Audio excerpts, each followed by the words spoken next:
السلام علیکم۔ یہ ایک اہم سوال ہے کہ کیا ہم زندہ ہیں یا صرف زندہ نظر آتے ہیں؟ تو قرآن ایک ایسی زندگی کی بات کرتا ہے جو صرف سانس لینے کا نام نہیں بلکہ حق کو سننے، سمجھنے اور عمل کرنے کے لیے پیدا ہوتی ہے۔ اب ایک سوال خود سے پوچھیں، اگر انسان کماتا ہے، پیتا ہے، کھاتا ہے، کام کرتا ہے، ہنساتا ہے، لیکن سچ کو سن کر بھی نہیں بدلتا تو کیا وہ واقعی زندہ ہے؟ قرآن زندگی کی ایک اور تعریف دیتا ہے۔ سورہ انفال میں ہے کہ اے ایمان والو، اللہ اور رسول کی پکار پر لبیک کہو، وہ تمہیں اس چیز کی طرف بلائیں جو تمہیں زندگی دیتی ہے۔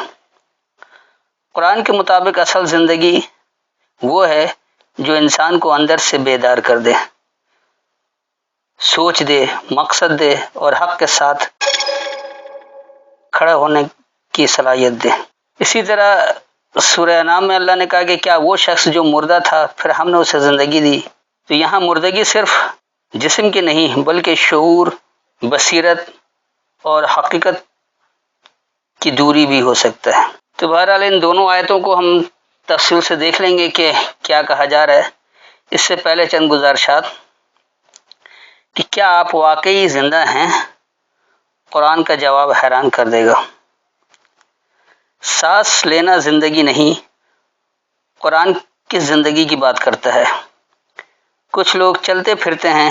مگر قرآن انہیں مردہ کیوں کہتا ہے؟ جسم زندہ، دل مردہ، قرآن کا سب سے گہرا سوال۔ ہم زندہ نظر آتے ہیں لیکن کیا ہم حقیقت میں جاگ رہے ہیں؟ تو یاد رکھیے ہمارے چینل قرآنک لیسنس آفیشیلز کا واحد مقصد یہی ہے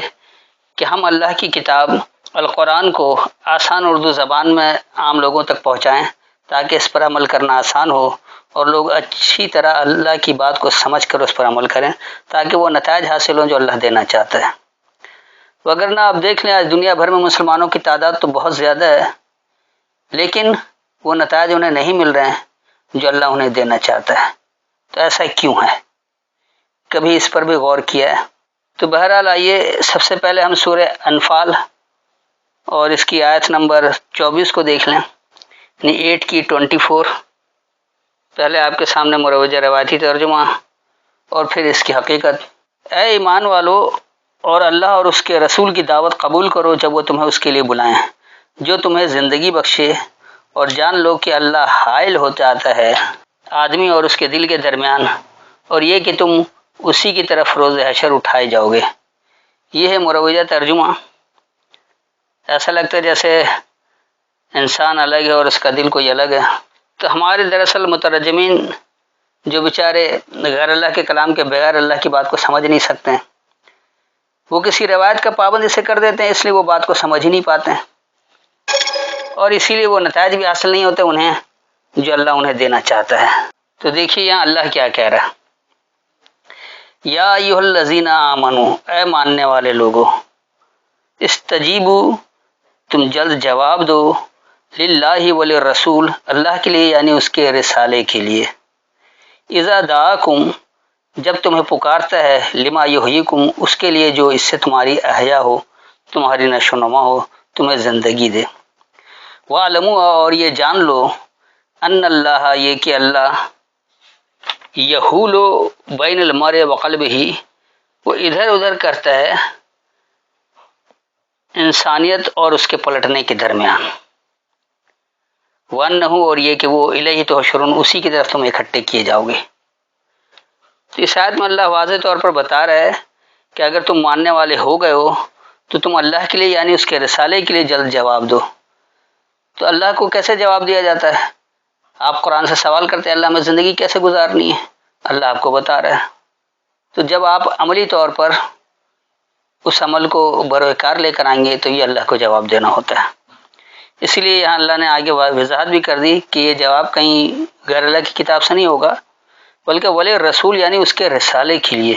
تو جواب دو اللہ کے لیے یعنی اس کے رسالے کے لیے، کیونکہ رسالے میں پکارا گیا، اذا دعاکم، جب تمہیں پکارا گیا۔ اور اللہ کی کتاب تمہیں کس لیے پکارتی ہے؟ کہ تمہاری احیا ہو، تمہاری نشو و نما ہو، تمہیں زندگی ملے۔ جس کو اللہ زندگی کہتا ہے، ورنہ ویسے تو آپ زندہ ہیں، سانس لے رہے ہیں، لیکن مردے کی حیثیت سے۔ تو پھر اللہ یہ بھی بتا دے رہا ہے کہ یہ جان لو اچھی طرح کہ اللہ جو وہ ادھر ادھر کرتا ہے، حول کا ترجمہ ہی ادھر ادھر کرنا ہے، اسی سے ماحول نکلا ہے، اسی سے تحویل نکلا ہے، لیکن یہاں پر انہوں نے یحول کو حائل ہونا کر دیا اور کہیں کچھ کر دیتے ہیں۔ تو بین المرء وقلبہ ہی کہا تو یہ آدمی اور اس کا دل نہیں، بلکہ انسانیت اور اس کے پلٹنے کے درمیان جو انسان بن جاتا ہے، اللہ کے احکامات آنے کے باوجود اگر اپنے عمل سے نہیں پلٹتا ہے تو وہ انسان کہلانے کے لائق نہیں ہے۔ تو اللہ انسانیت اور اس کے پلٹنے کے درمیان حائل ہے، بتا دیا کہ دیکھو یہ عمل ہے، تمہیں اس پر پلٹنا ہے، اگر آپ اللہ کی نافرمانی کرتے ہو، اس پر نہیں پلٹ لیں تو آپ انسانیت کی طرف نہیں پلٹ رہے ہیں۔ پھر اللہ آپ کو آخر میں جھنجھوڑا کہ بے شک اسی کی طرف تمہیں اکٹھے ہونا ہے، جواب دے تمہیں اللہ ہی کے آگے ہونا ہے، لہذا کیوں نہیں اللہ کے دیے گئے احکامات پر پلٹتے ہو، اپنی انسانیت کو اللہ کے احکامات کے تابع کیوں نہیں کرتے ہو۔ اب آئیے آپ دوسری آیت جو سورہ الانعام اور اس کی آیت نمبر 122 یعنی 6 کی 122، دیکھیے یہاں اللہ کیا کہہ رہا ہے، کیا وہ شخص جو مردہ تھا پھر ہم نے اس کو زندہ کیا اور ہم نے اس کے لیے نور بنایا، وہ چلتا ہے اس نور کی روشنی سے لوگوں میں، کیا اس جیسا ہو جائے گا جو اندھیروں میں ہے، اس سے نکلنے والا نہیں۔ اسی طرح کافروں کے لیے ان کے عمل زینت دیے گئے ہیں۔ یہ ہے مروجہ ترجمہ، گو کہ بات سمجھنے کے لیے کافی ہے، لیکن پھر بھی اللہ کی بات کو بہت اچھی طرح سمجھنا چاہیے تاکہ اس پر عمل کر سکیں۔ تو دیکھیے یہاں اللہ کیا کہہ رہا ہے، او من کانا، کیا اور جو ہے مردہ، فاحییناہ، بس ہم اسے زندگی دیتے ہیں، ہم اسے احیا کرتے ہیں، ہم اس کی نشوونما کرتے ہیں، وجعلنا لہو، اور ہم نے بنا دیا اس کے لیے نورن، ایک روشنی، یمشی بہی فی الناس،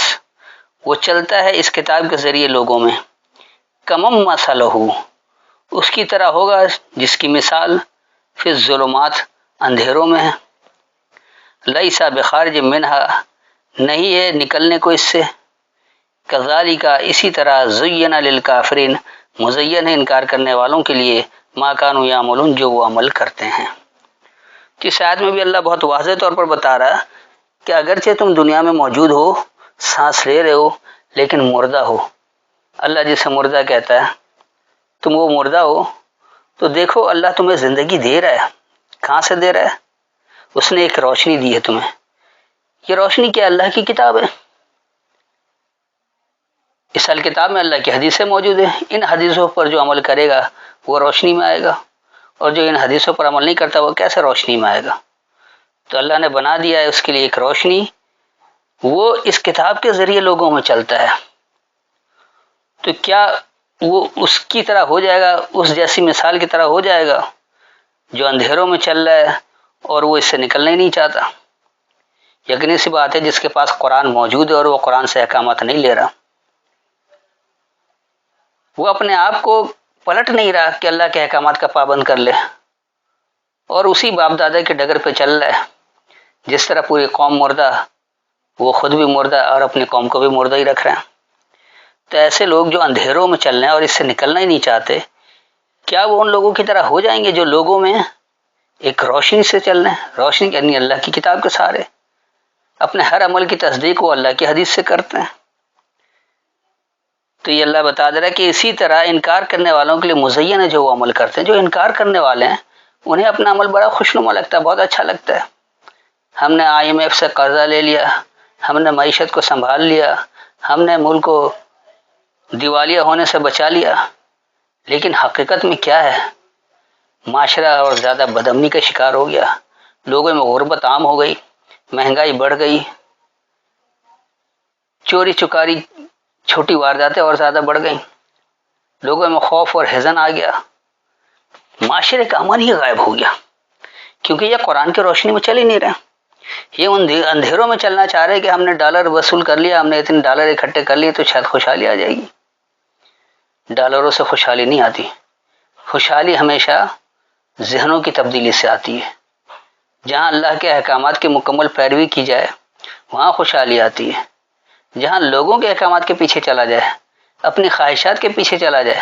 وہاں کبھی ترقی اور خوشحالی نہیں آتی۔ تو اللہ نے واضح مثال سے بتا دیا کہ جو اس کتاب کی روشنی میں چل رہا ہے لوگوں میں اور جو اندھیروں میں چل رہا ہے، کیا یہ دونوں برابر ہو سکتے ہیں، ایک جیسے ہو سکتے ہیں؟ کیونکہ وہ تو اندھیروں سے نکلنا ہی نہیں چاہ رہا۔ یہ انکار کرنے والے لوگ ہی ہیں جو ان کو اپنے عمل بڑے خوشنما لگتے ہیں، بہت اچھا لگتا ہے۔ یہ اللہ کی کتاب کو، اللہ کے احکامات کو سمجھتے نہیں، اس کے فرما بردار ہونا ہی نہیں چاہتے ہیں، تو ان کو کیسے علم ہوگا کہ عمل کیا ہوتا ہے، کس طرح سے ہوتا ہے؟ تو بہرحال آپ سے گزارش یہ کہ اگر آپ کو ہمارے درس پسند آتے ہیں اور آپ یہ سمجھتے ہیں کہ ہم اللہ کے کلام میں بغیر کسی ملاوٹ کے اس کو سمجھانے کی کوشش کرتے ہیں اور وہ آپ کی سمجھ میں بھی آ رہا ہے، آسانی کے ساتھ اپنی زندگی میں عمل بھی کیا جا سکتا ہے، تو آپ اپنے جیسے ہم خیال لوگوں میں اور وہ لوگ جو سوچنے سمجھنے کی صلاحیت رکھتے ہیں، جو عقل و شعور کو استعمال کرنا چاہتے ہیں، جو اپنے معاشرے کو ٹھیک کرنا چاہتے ہیں، جو اپنی اصلاح چاہتے ہیں اور اپنے قوم کی بلندی چاہتے ہیں، تو ان کو ہمارے درس ضرور بھیجیں کہ اس کے ذریعے عمل کر کے وہ جلد از جلد بلندی تک پہنچ سکتے ہیں، قرآن کے دیے گئے زندگی پر زندہ ہو سکتے ہیں، وگرنہ مردنی والی زندگی تو گزار ہی رہے ہیں، اور ایسے ہی مردہ مر گئے تو قیامت میں کیا حساب دیں گے۔ لیکن حجت تمام کرنے کے لیے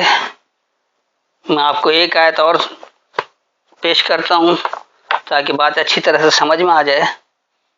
کہ دراصل زندگی کیا ہے، اللہ کس کو زندگی کہتا ہے اور کس کو مردنی کہتا ہے۔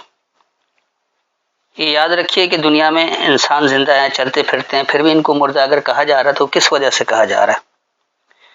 تو اس کے لیے آئیے سورہ المجادلہ اور اس کی آیت نمبر 8 یعنی 58 کی 8 پہلے مروج روایتی ترجمہ دیکھ لیجیے۔ کیا تم نے ان لوگوں کو نہیں دیکھا جنہیں سرگوشی سے منع کیا گیا مگر وہ پھر وہی کرتے ہیں جس سے انہیں منع کیا گیا، اور وہ گناہ اور سرکشی کی اور رسول کی نافرمانی کے بارے میں باہم سرگوشی کرتے ہیں، اور جب وہ آپ کے پاس آتے ہیں تو آپ کو سلام دعا دیتے ہیں اس لفظ سے جس سے اللہ نے آپ کو دعا نہیں دی، اور وہ اپنے دلوں میں کہتے ہیں اللہ ہمیں اس کی کیوں سزا نہیں دیتا جو ہم کہتے ہیں، ان کے لیے کافی ہے جہنم، وہ اس میں ڈالے جائیں گے، سو یہ کیسا برا ٹھکانہ ہے۔ گو کہ بات اس سے بھی بہت واضح ہے، لیکن اس آیت کو بھی ذرا اچھی طرح سے سمجھ لیں کہ اللہ کیا کہنا چاہ رہے ہیں۔ الم ترى، کیا تم نے نہیں دیکھا، الی الذین، ان لوگوں کی طرف، نہوا عن النجوى، انہیں باز رکھا گیا مخصوص سرگوشی کے بارے میں، ثم یعودون، پھر وہ اس کا اعادہ کرتے ہیں، اسے دہراتے ہیں، لما نہوا عنہ، اس کے لیے جو انہیں باز رکھا گیا اس کے بارے میں، وَيَتَنَاجَوْنَ بِالْإِثْمِ وَالْعُدْوَانِ وَمَعْصِيَتِ الرَّسُولِ، اور وہ باہم سرگوشی کرتے ہیں نقصان کو، عداوت کو اور رسالے کی نافرمانی کو۔ یاد رکھیں یہاں الرسول ہے، اور جہاں بھی قرآن میں الرسول آیا ہے وہ اللہ کی کتاب کے لیے یعنی اللہ کے رسالے کے لیے آیا، اور اللہ کا رسالہ قرآن کی صورت میں ہمارے سامنے موجود ہے۔ وَإِذَا جَاءُوكَ، اور جب وہ تمہارے پاس آتے ہیں، حَيَّوْكَ، تمہاری احیا چاہتے ہیں، بِمَا لَمْ يُحَيِّكَ بِهِ اللَّهُ، اس کا جو نہیں تمہاری احیا ہے اس سے اللہ کی، اللہ نے اس سے تمہاری احیا کو نہیں کہا ہے۔ وَيَقُولُونَ فِي أَنفُسِهِمْ، اور وہ یہ کہتے ہیں اپنی نفسیات میں، اپنی سوچوں میں، لولا يعذبنا اللہ بما نقول، کیوں نہیں ہمیں اللہ سزا دیتا اس کا جو ہم نے کہا، حسبهم جہنم، ان کا حساب بدحالی ہے، یصلونھا، وہ اس کے ساتھ مل جائیں گے، فبئس المصیر، بس برا ہے پلٹنے کا ٹھکانہ۔ تو اس آیت میں اللہ نے بہت واضح طور پر بتا دیا کہ تم ان لوگوں کی طرف نہیں دیکھتے ہو جنہیں باز رہنے کو کہا گیا کہ آپ باہم سرگوشی نہ کریں، لیکن وہ پھر اس کا اعادہ کرتے ہیں، یعنی دوبارہ سرگوشیوں میں لگ جاتے ہیں، اور اس کے لیے جو انہیں باز رکھا گیا تھا اس کے بارے میں، جب اللہ کی کوئی بات سامنے آ جائے تو آپ اسے ڈنکے کی چوٹ پر لوگوں کے سامنے کہیں گے،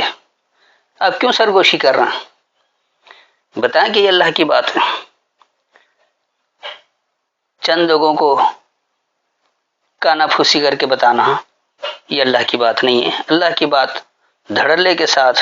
ڈنکے کی چوٹ پر کی جاتی ہے کہ یہ ہے اللہ کی بات، اور دیکھ لو، کھولو اللہ کی حدیث اور اس سے تصدیق کر لو۔ تو یہ لوگ جو باہم سرگوشی کرتے ہیں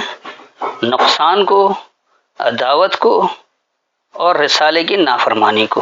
یہ تین بات دی ہے۔ اسم کہا جاتا نقصان کو، انہوں نے گناہ کر دیا۔ عدوان عدوت سے نکلا ہے جس کا مطلب دشمنی ہے،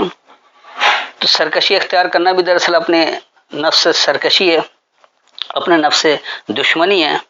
اس لیے اس کو بھی، سرکشی کو بھی عدوان کہا جاتا ہے، حد سے بڑھنے کو، یعنی کہ وہ رسالے کی نافرمانی کو۔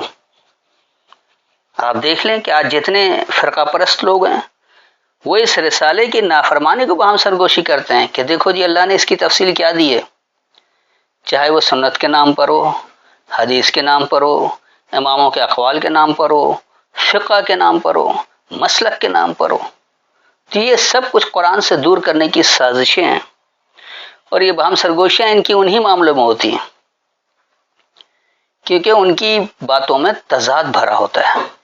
کہیں کچھ کہہ رہے ہوتے ہیں، کہیں کچھ کہہ رہے ہوتے ہیں۔ وہ خود کہتے ہیں کہ یہ ضعیف حدیث ہے، تو یہ مصدوق ہے، تو یہ فلاں، یہ فلاں، مختلف نام دے رکھے ہیں، جس میں کوئی نفسیاتی الجھن نہیں ہے، کوئی شک و شبہ نہیں ہے، ہر بات واضح ہے، اس کو کیوں نہیں پکڑ لیتے ہیں؟ اس کی مثال تو آپ یوں سمجھ لیں کہ ایک دودھ کی کڑھائی رکھی ہوئی ہے دودھ والے کے یہاں، لوگ دودھ لینے جا رہے ہیں، ایک شخص آتا ہے دودھ لینے، اس کے گود میں بچہ ہوتا ہے، وہ پیشاب کر دیتا ہے اس دودھ میں۔ تب آپ بتائیں کہ کیا اس پیشاب والے دودھ کو ہٹا کر آپ دودھ اس میں سے لے لیں گے، یا پوری کڑھائی کا دودھ اب کوئی نہیں لے گا جس نے دیکھا پیشاب کرتے ہوئے؟ کیونکہ وہ دودھ سارے کا سارا خراب ہو گیا۔ اب یہ کہ بچے کا پیشاب تو فلاں جگہ گرا تھا، صرف اتنے حصے کا دودھ پھینک دیا جائے، وہ مایا ہر جگہ محلول مکس ہو گیا، اسے آپ الگ نہیں کر سکتے۔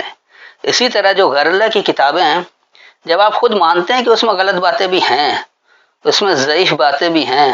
اس میں ملاوٹ بھی ہوئی ہے، اس میں کچھ باتیں گمان سے کام لیا گیا ہے، تو بھائی ایسی ملاوٹ شدہ بات پر کیوں جا رہے ہیں؟ اس کتاب کو کیوں پکڑ رہے ہیں جس میں غلطی کا احتمال ہے؟ آپ اس کتاب کو کیوں نہیں پکڑ لیتے ہیں جو غلطی سے مبرہ ہے، جس کی حفاظت کی ضمانت اللہ نے لے رکھی ہے؟ تو آپ احسن الحدیث کے ذریعے اپنے عمل کی تصدیق کیوں نہیں کرتے ہیں؟ احسن الحدیث کی روشنی میں آپ اپنے اعمال کی اصلاح کیوں نہیں کرتے ہیں؟ اس لیے پھر آگے اللہ کہہ رہا ہے کہ اور جب وہ تمہارے پاس آتے ہیں نشو و نما کو، احیا کو، زندگی دینے کو، تو وہ اس بات پر تمہاری آیا چاہتے ہیں، اللہ نے اس کا کوئی حکم ہی نہیں دیا۔ اللہ جو عمل کرنے کو کہہ رہا ہے وہ کوئی اور عمل کروا رہے ہیں اس کے ذریعے اللہ کا نام لے کر، تو اللہ تو اس سے زندگی نہیں دے رہا ہے۔ تو اللہ جس عمل سے زندگی دے رہا ہے آپ کو وہ اپنانا چاہیے، نہ کہ اللہ کے نام پر غیر اللہ کے عمل کو اپنانا چاہیے۔ تو اللہ یہ واضح کر دے رہا ہے کہ پھر وہ یہ کہتے بھی ہیں اپنی نفسیات میں، کیونکہ یہ جو غیر اللہ کا کلام دیتے ہیں انہیں پتہ ہے کہ وہ غیر اللہ کے کلام کی بات کر رہے ہیں، وہ تو دوسروں کو گمراہ کرنا چاہتے ہیں، خود تو ہیں ہی گمراہ، خود عمل نہیں کرتے، اس لیے وہ چاہتے کہ ساری دنیا اس پر عمل نہ کرے۔ تو وہ اپنی نفسیات میں، اپنی سوچوں میں یہ کہتے ہیں کہ اللہ ہمیں سزا کیوں نہیں دے رہا ہے اس پر جو ہم نے کہا ہے۔ یاد رکھیے کہ اللہ نے جزا و سزا کا دن مقرر کر رکھا ہے، اللہ آپ کو ہر بات پر نہیں پکڑتا۔ اللہ کہتا ہے کہ اگر ہر بات پر ہم پکڑنا شروع ہو جائیں تو روئے زمین پر کوئی زندہ نہ بچے، تو ایسا ہے ہی نہیں۔ اللہ تو اپنے وقت کے مطابق پکڑے گا، حساب کتاب کے دن ہی آپ کو پکڑے گا کہ آپ نے کیا عمل کیا، آپ کو اللہ نے کیا ہدایت دی تھی اور آپ نے کس بات پر عمل کیا۔ تو جو لوگ بھی اس طرح سے ملاوٹ کر لیتے ہیں، اللہ کے کلام میں غیر اللہ کے کلام کی ملاوٹ کر کے اس بات کو سمجھتے ہیں اور اس عمل کو کچھ کا کچھ بنا دیتے ہیں جس سے اللہ آپ کو زندگی دینا چاہتا ہے، آپ پھر وہی مردہ بنے رہتے ہیں، تو ان کا حساب بدحالی ہے، وہ اس سے مل جائیں گے، اور یہ جو ہے پلٹنے کا برا ٹھکانہ ہے۔ تو اس بات کو بہت اچھی طرح سے سمجھا دیا گیا ہے کہ آپ اللہ کے احکامات کی اگر نافرمانی کریں گے تو آپ کہاں چلے جائیں گے اور آپ کا کیا نتیجہ نکلے گا۔ یاد رکھیے کہ اگر انسان حقیقت جانتے ہوئے بات کو اچھی طرح سمجھنے کے باوجود بے حس ہو جائے، کیا وہ صرف زندہ جسم ہے یا زندہ انسان؟ اب آخر میں آپ سے سوال ہے کہ آپ کے خیال میں انسان کو حقیقی زندگی کس چیز سے ملتی ہے؟ صرف کامیابی سے، معلومات سے، یا حق کو پہچان کر اس پر عمل کرنے سے؟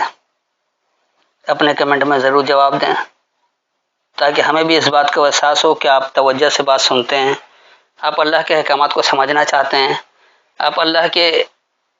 کلام میں غیر اللہ کے کلام کا شرک کرنا نہیں چاہتے ہیں، اللہ کے احکامات کو معنوان اسی طرح تسلیم کرنا چاہتے ہیں جس طرح اللہ نے دے رکھا ہے، تاکہ آپ کو وہ نتائج حاصل ہو جو اللہ نے قرآن میں